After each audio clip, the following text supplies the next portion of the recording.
Di sebuah pentas politik yang panas membara, seorang tokoh yang pernah memegang tampuk kuasa kini berdiri berdepan ribuan penyokongnya. Suaranya lantang, matanya tajam memandang jauh ke hadapan, menyampaikan mesej yang jelas. Warisan akan bertanding di semua 73 kerusi Dewan Undangan Negeri Sabah. Tidak ada rundingan pembahagian kerusi, tidak ada kompromi, dan tidak ada tunduk kepada parti-parti persekutuan. Inilah inti ucapan Presiden Parti Warisan, Datuk Seri Shafie Apdal. Disclaimer, sumber ini dilaporkan dalam Malaysia Kini. Berita bertajuk Shafie bertahan strategi warisan tanding semua kerusi diterbitkan pada 9 Ogos 2025 dan dilaporkan oleh wartawan J.A. Edgar. Dalam ucapannya di Penampang, Shafie membidas kepentingan rundingan kerusi dengan UMNO yang memiliki 26 kerusi, PKR dengan 23 kerusi, dan GRS yang ada 14 kerusi. Adakah itu penting untuk rakyat Sabah? Tidak, tegas beliau. Katanya, apa yang jauh lebih utama ialah penyelesaian kepada masalah asas rakyat, air bersih, bekalan elektrik stabil, peluang pekerjaan, dan jaminan makanan. Rundingan politik menurutnya tidak banyak membantu menyelesaikan masalah teras negeri ini. Beliau menegaskan bahawa rakyatlah yang akan membuat keputusan dan Sabah memiliki kekayaan serta sistem tersendiri untuk membangunkan negeri tanpa bergantung kepada pihak luar yang mempunyai agenda mereka sendiri. Dalam nada yang penuh amaran, Shafie turut menyatakan bahawa sekiranya warisan memenangi majoriti mudah, contohnya 37 kerusi, maka tidak boleh ada insiden lompat parti. Saya akan hantar surat kepada Yang di-Pertuan Negeri. Saya mahu mengangkat sumpah. Kalau dia tak bagi, saya angkat sumpah, saya akan saman dan bawa ke mahkamah, katanya, merujuk secara langsung kepada bekas Ketua Menteri Tan Sri Musa Aman. Shafie mengingatkan bahawa beliau arif dengan undang-undang dan perlembagaan selepas lebih 3 dekad sebagai penggubal undang-undang. Malah beliau memberi isyarat akan mengambil langkah politik lebih drastik, menyingkirkan Yang di-Pertuan Negeri sekiranya warisan dihalang walaupun memenangi majoriti 2/3, iaitu 43 kerusi. Perlembagaan Sabah memperuntukkan bahawa pemecatan Ketua Negeri hanya boleh dilakukan melalui usul di Dewan Undangan Negeri yang memerlukan sokongan majoriti besar. Dalam mengimbau prestasi warisan pada pilihan raya negeri 2020, Shafie menegaskan bahawa partinya berpotensi besar meraih majoriti sekiranya bertanding di semua kerusi.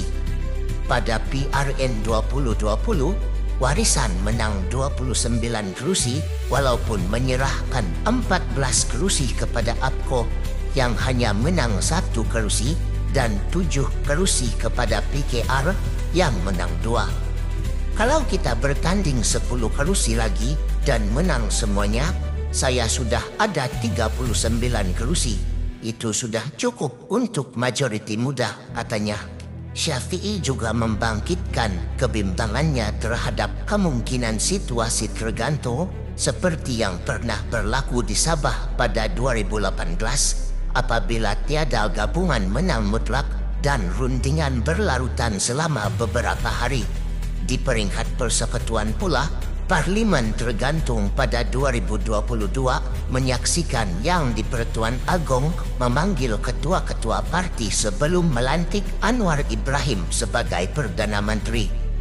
Dalam aspek kebajikan rakyat, Shafie mempertahankan janji manifesto warisan untuk menghapuskan pinjaman pendidikan bagi graduan yang bekerja di Sabah. Menurutnya, ia adalah langkah yang mampu dilaksanakan dan bukannya gimik politik.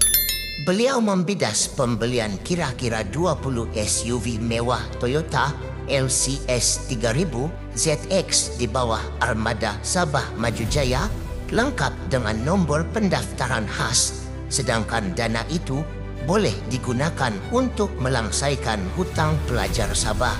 Dengan populasi negeri ini sekitar 3.9 juta dan bilangan universiti terhad, kos untuk melaksanakan dasar tersebut dianggap munasabah. Beliau turut mendedahkan bahawa pada tahun 2019, semasa menerajui kerajaan negeri, beliau berjaya membayar RM1 bilion hutang yang ditinggalkan oleh Barisan Nasional. Kalau saya boleh bayar hutang BN, kenapa kita tak boleh bayar hutang anak-anak kita, tegasnya. Rancangan ini menurut Syafiee boleh dibiayai dengan mengalihkan hasil konsesi balap kepada Yayasan Sabah khusus untuk pendidikan, bukan untuk kepentingan politik. Persoalannya sekarang, adakah strategi warisan untuk bertanding di semua kerusi merupakan langkah berani yang akan membawa kemenangan mutlak, ataukah ia satu perjudian politik yang berisiko tinggi? Apakah implikasinya jika benar-benar berlaku konfrontasi undang-undang antara warisan dengan institusi ketua negeri? Bagaimana pula reaksi parti-parti lain? Adakah mereka akan bersatu menentang warisan? Atau perpecahan blok politik akan membuka laluan mudah kepada kemenangan Syafiee? Lebih menarik, cadangan menghapuskan hutang pendidikan pelajar Sabah pastinya akan memenangi hati golongan muda dan ibu bapa. Tetapi, adakah sumber pendapatan negeri mencukupi untuk menampung dasar ini tanpa menjejaskan sektor penting lain? Atau adakah ini sekadar retorik politik menjelang PRN? Inilah yang bakal menjadi titik panas dalam PRN Sabah kali ini. Pertarungan bukan sahaja di peti undi, tetapi juga di gelanggang undang-undang dan pentas politik yang penuh drama. Dan seperti sejarah menunjukkan, di Sabah apa sahaja boleh berlaku, termasuk kejutan yang tidak dijangka, walaupun selepas keputusan rasmi diumumkan.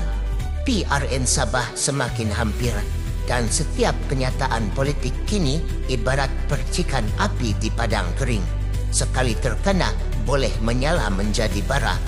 Adakah warisan akan benar-benar menguasai semua kerusi yang ditandinginya? Atau strategi ini akan memakan diri? Kita akan sama-sama saksikan, kerana inilah politik Sabah, penuh warna, penuh strategi dan penuh kejutan. Kalau anda rasa politik kali ini akan menjadi lebih panas dari sebelumnya, tekan butang like, subscribe dan kongsikan video ini. Bersedia kerana PRN kali ini mungkin mencatat sejarah yang tidak pernah kita bayangkan. Sekian, kita jumpa lagi.